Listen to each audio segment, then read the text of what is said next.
রাষ্ট্রপতি সেবা করে গিয়েছেন শহীদ রাষ্ট্রপতি জিয়াউর রহমান সাহেব বিসমিল্লাহির রহমানির রহিম সর্বপ্রথম বাংলাদেশের সংবিধানে রাষ্ট্র পরিচালনার নীতি হিসেবে শুরু করে গিয়েছিলেন। আর তারই সহধর্মিনী দেশ নেত্রী বেগম খালেদা জিয়া একজন মহিয়সী নারী। সারা জীবন তিনি সেবা করেছেন। আজকে তিনি কারাগারে বন্দী। আপনাদের কাছে এই আহ্বান, আপনারা তার জন্য দোয়া করবেন যেন উনি অনতি বিলম্বে সুস্থ হয়ে ওঠেন এবং কারাগার থেকে বের হয়ে জনতার মধ্যে আমাদের মধ্যে ফিরে এসে দেশের সেবা করতে পারেন।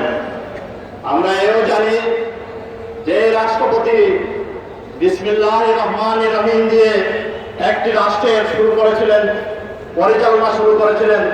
তার পরিবারটিও আজকে বড় বিপর্যস্ত, বড় বিপদসংকুল। তার বর্তমানে বেঁচে আছেন এক ছেলে জনাব তারেক রহমান সাহেবও আজকে নির্যাতন থেকে রেহাই পাচ্ছেন না, দেশের বাইরে আছেন।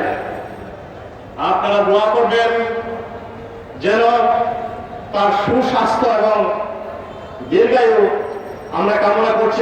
আপনাদের কাছে আবেদন, এবং তিনি চাচ্ছেন আপনাদের সেবা করতে, স্বদেশে ফিরে এসে আপনাদের পাশে দাঁড়াতে। আপনারা দোয়া করবেন যেন তিনি আপনাদের পাশে এসে দাঁড়াতে পারেন।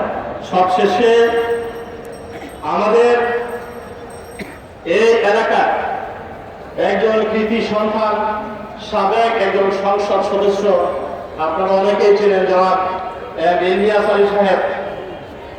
আজকে এই মাদ্রাসার সাথে আমরা যতটুকু জানি এবং যতটুকু দেখেছি তার একটা আর্থিক সম্পর্ক রয়েছে, কিন্তু অনেকদিন ধরে ওনাকে আমরা আজকে প্রায় 7 বছর যাবৎ আমরা তাকে আর এই মাঠে, এই ময়দানে, এই মাঠ থেকে আমরা তাকে দেখতে পাচ্ছি না। আমরা জানি না উনি কোথায় আছেন।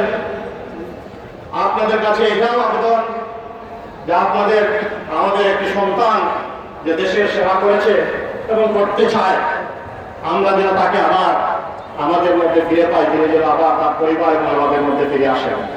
আমি আমার বক্তব্য দীর্ঘায়িত করছি না। সঙ্গত কারণে আমি রাজনৈতিক বক্তব্য দিচ্ছি না, কিন্তু সঙ্গত কারণে এই কথাগুলো আপনাদের সম্মুখে উপস্থিত হয়ে কথা বলার সুযোগ দেওয়ায় আমি এখানে মহতুম সাহেব আছেন এবং আরো যারা মাদ্রাসা কর্তৃপক্ষ এবং মাহফিলরা আয়োজন করে যারা আছেন, আমাকে এই সুযোগ দেওয়ার জন্য আমার নিজের পক্ষ থেকে অসংখ্য ধন্যবাদ জানিয়ে, মোবারকবাদ জানিয়ে আমি আমার বক্তব্য শেষ করছি। খোদা হাফেজ। বাংলাদেশ জিন্দাবাদ।